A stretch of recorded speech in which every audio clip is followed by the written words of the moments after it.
Hey folks, Monday morning, welcome back to another trading week, the first full trading week in the month of April. We got things started last Friday for the month with that March jobs report.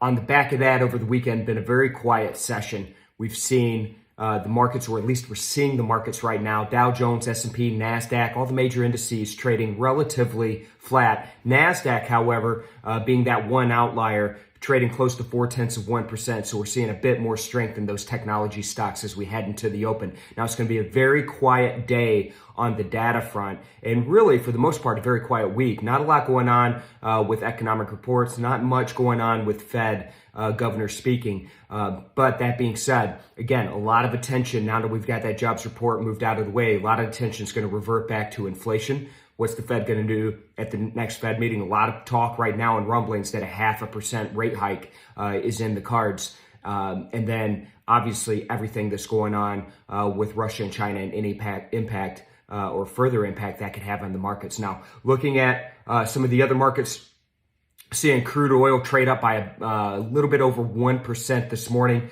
So WTI right now, just over $100 a barrel. And when we jump over at the FX world, we're seeing a pretty mixed bag. Dollar strength just slightly. However, we're seeing some weakness up against the euro. We're seeing strength against the euro. We're seeing some weakness against the pound.